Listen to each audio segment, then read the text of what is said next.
AP రాజకీయాలపై BJP నాయకత్వం ప్రత్యేక దృష్టి సారించింది. కూటమిలోనే ఉంటూనే పార్టీ తరపున స్వతహాగా ఎదుగుదలకు కసరత్తు చేస్తుంది. విశాఖ ఉక్కు ఫ్యాక్టరీ అభివృద్ధికి ప్రత్యేక ప్యాకేజీ ప్రకటించి ప్రైవేటు పరం చేస్తారని ఆందోళనకు అడ్డుకట్ట వేసింది. విశాఖ ఉక్కు ఫ్యాక్టరీ తెలుగు ప్రజల ఆత్మ గౌరవానికి ముడిపడి ఉందనే విషయాన్ని గుర్తించిన బీజేపీ నాయకులు సెంటిమెంట్కు అత్యంత ప్రాధాన్యత ఇచ్చే విధంగా ప్రత్యేక ప్యాకేజీని ప్రకటించారు. ఏపీ పర్యటనకు వచ్చిన కేంద్ర హోంమంత్రి అమిత్ షా కూటమి ప్రతినిధుల ఆత్మీయ సమావేశంలో పాల్గొని ఏపీ అభివృద్ధికి కేంద్ర ప్రభుత్వ సహాయ సహకారాలపై సుదీర్ఘంగా చర్చించారు. ఉండవల్లిలో చంద్రబాబు నివాసంలో ఇచ్చిన ఆతిథ్యాన్ని స్వీకరించి అక్కడ చంద్రబాబు నాయుడు, పవన్ కళ్యాణ్లతో అభివృద్ధిపై చర్చలు జరిపారు. ఏపీ రాజధాని అమరావతి, పోలవరం ప్రాజెక్టు, విశాఖ స్టీల్ ప్లాంట్కి అనుకూలంగా ప్రత్యేక ప్యాకేజీలను ఇచ్చి అభివృద్ధిలో కేంద్ర ప్రభుత్వ భాగస్వామ్యంతో సానుకూల సంకేతాలు ప్రజల్లోకి వెళ్లే విధంగా బీజేపీ నాయకులు సహకరిస్తున్నారు. ఏపీ పర్యటనకు వచ్చిన కేంద్ర హోంమంత్రి అమిత్ షా పార్టీ ప్రతినిధులతో ప్రత్యేకంగా భేటీ అయ్యారు. పార్టీకి కొత్త అధ్యక్షుడు నియామకంపై ప్రత్యేక దృష్టి సారించారు. కూటమిలోనికి కొనసాగుతూనే స్వతహాగా బీజేపీ ఎదుగుదలకు వ్యూహాత్మకంగా అడుగులు వేస్తోంది. పార్టీ పరంగా సంస్థాగత ప్రక్షాళనకు కసరత్తు చేస్తోంది.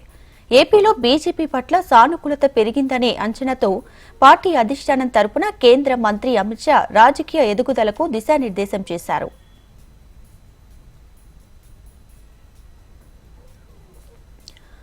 ఏపీ రాజకీయాలపై బీజేపీ నాయకత్వం ప్రత్యేక దృష్టి సారించినట్లు తెలుస్తోంది. దీనికి సంబంధించి పూర్తి డీటెయిల్స్ మా ప్రతినిధి కాంతి అందిస్తారు. కాంతి,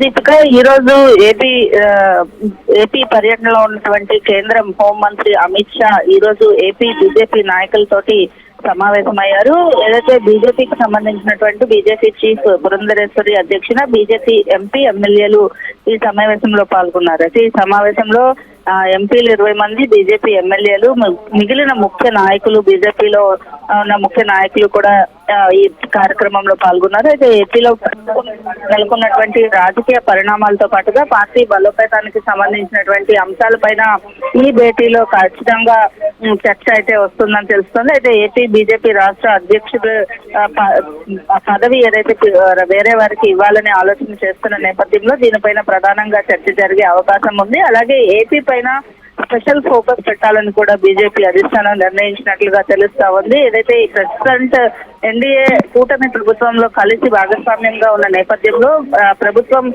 చేపడుతున్న అన్ని కార్యక్రమాలకి సంబంధించినటువంటి దాంట్లో బీజేపీకి ఇస్తున్నటువంటి ప్రాధాన్యత ఎంతవరకు ఉంది, అలాగే నామినేటెడ్ పదవుల విషయంలో కావచ్చు, అలాగే మిగిలిన అంశాలలో కూడా బీజేపీకి ఎంత ప్రాధాన్యత ఇస్తున్నారు, కూటమిలో 3 పార్టీలు కలిసి గెలిచిన నేపథ్యంలో 3 పార్టీలకి సంబంధించినటువంటి సమన్వయం ఎంతవరకు ఉంది, అలాగే ఏదైతే పార్టీకి సంబంధించినటువంటి విషయాలపైన ఫోకస్ పెట్టాలి, ఖచ్చితంగా ఏపీలో బీజేపీని బలోపేతం చేయాలి, ఆంధ్రప్రదేశ్ కి కేంద్రం నుంచి ఇస్తున్నటువంటి సహాయ సహకారాలన్నింటినీ కూడా ప్రజల్లోకి బీజేపీ చేస్తుంది అనే అంశాన్ని ఎందుకు తీసుకువెళ్ళలేకపోతున్నారు, బీజేపీ నుంచి వస్తున్నటువంటి సపోర్ట్ ఎలా ఉంది, అలాగే ఏపీకి వరుసగా సహాయాలు అందిస్తున్న నేపథ్యంలో ప్రజల్లో సానుకూలత అనేది పెరుగుతూ వస్తుంది, పార్టీని ఇదే సమయంలో బలోపేతం చేయాలి అనే వ్యూహాలు ఏవైతే ఉన్నాయో వాటిలన్నింటినీ కూడా చర్చించే అవకాశం కనిపిస్తా ఉంది. దీంతో పాటుగా రాష్ట్ర బీజేపీ అధ్యక్షురాలుగా ఉన్నటువంటి పురంధరేశ్వరి ఆల్రెడీ ఎంపీగా కొనసాగుతున్న నేపథ్యంలో ఆమె ప్లేస్ లో మరొకరిని పెట్టాలనే చర్చ కూడా వస్తున్న నేపథ్యంలో ఎవరు దానికి